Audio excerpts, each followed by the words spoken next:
Well, hey everybody. So we are now much closer to some live shows, less than 2 weeks away.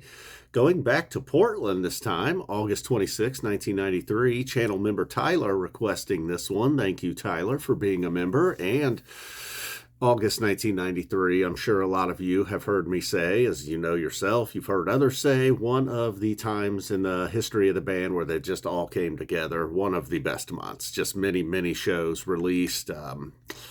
Everybody has their favorites. If this one was your favorite, it wouldn't be surprising. I mean, the set list in 1993, there wasn't a lot of duds to be played, you know? I mean, if there was something that could be considered a dud, it was something that we would love to hear now, like, I don't even want to call Lifeboy a dud, or the hold your head up stuff, maybe with Fishmen, or I don't know, Baby Gramps, being there in Portland. I think he must have been a bit of a legend out in that scene. I noticed recently, looking through the set list from that, from leading up to this run, Baby Gramps made an appearance a time or two in the notes.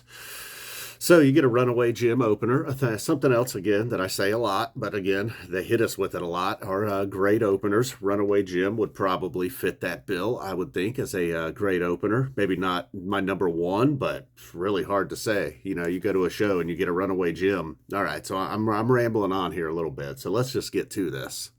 And the crowd was certainly ready to go. A very rowdy crowd here early in the first set. The Runaway Jim, perhaps the band was following the crowd's lead. It quickly got off course, not necessarily in a bad way either. Trey doing like a little scratching, almost like a turntable sound with his guitar. We eventually get back into a proper sounding Jim, and then it just leads to what you're going to hear a lot, just a big crescendo, big ending, everybody coming together in the Runaway Jim.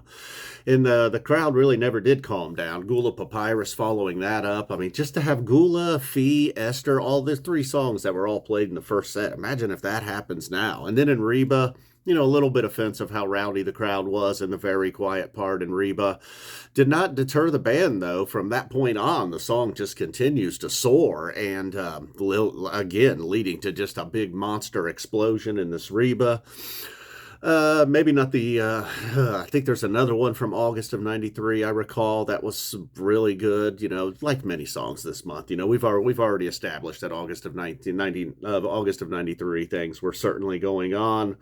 And after that, Fee, a little bit of a weird ending in the Fee. That was kind of cool. There was a Sneak and Sally tease in there. The Split Open and Melt at a point. Now this is a point maybe the crowd should have been going crazy. The Jam and Split Open and Melt even slows a little bit, staying a little bit of a more understandable Jam. Obviously it's Split Open and Melt, so it's a little bit wild. It's 1993. Did I say that already? I think I did. So it gets a little bit trippy before they wrap it up, and then of course, just like everything else in this set, in this show, just a scorching end to it. We get to Esther, as I mentioned. Fee, Esther, and Gula Papyrus. Just even one of them now is like, yes, we feel like we got something special. So after the Melt, you get a cool Esther, and then It's Ice. Okay, maybe that was our dud. A very good It's Ice in there. Simpson Signal. And Harry Hood, they still weren't done. Harry Hood, again, just sort of rinse and repeat, like I've been saying. The song's good, they're playing it, it's a pretty tight version, and then just building, and then boom, they're just blowing the top off of it, and then a Golgi Apparatus encore set ender. So to recap that set, because I got a little off track, and maybe it confused you a little, I'll put it in the description as well. So Runaway Jim, Gula Papyrus, Reba, Fee, Melt, Esther, It's Ice, Hood, Golgi Apparatus. Like, what did you hear that you would not want to hear? Were you going to the bathroom then? I think people were going right in their seats, really, right where they were standing. 2001, David Bowie opens up the second set. Really, it was more about the Bowie because I don't know if I want to use the term all-timer, but certainly another scorcher. And it gets completely wild. Maybe if Melt was somewhat tame a little bit, believe it or not. No, it wasn't, actually. It wasn't. Bowie certainly was not. This one was let off the leash, ran around the park a little bit. Then we get the Lifeboy. It's hard to believe Lifeboy is this old. A really new song at the time. Had only been played, 8, 9, 10 times or so at the time. But it does catch me off guard when you see a Lifeboy pop up in 1993.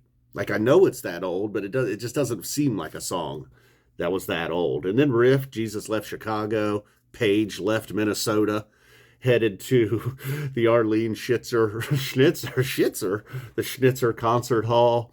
I don't believe Page was ever in Minnesota in August of 93, but if he was, he saw Jesus in Chicago. There was something in there. I had some, I swear, I had a joke in there, something earlier. Chicago to Minnesota to Portland, Page, Mustard. I can't remember how it went now. Lot more hair involved with Page McConnell in 93. So then Lizards, really, the show's kind of wrapping up.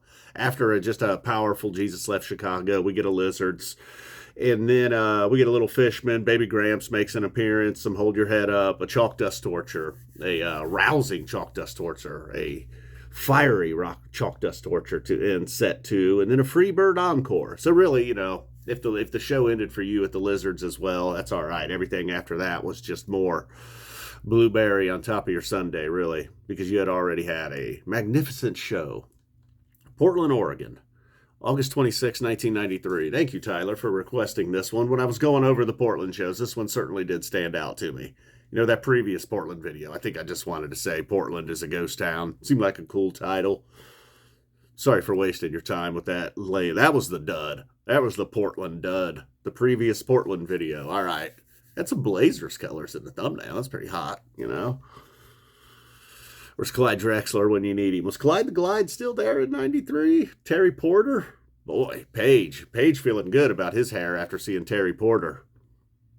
Former Buck and Blazer, I believe, Terry Porter. All right, Tyler. Thank you. Boom. And we are out of here pretty soon. Shows will be live. There will be whiteboards and Sharpies involved. Yes.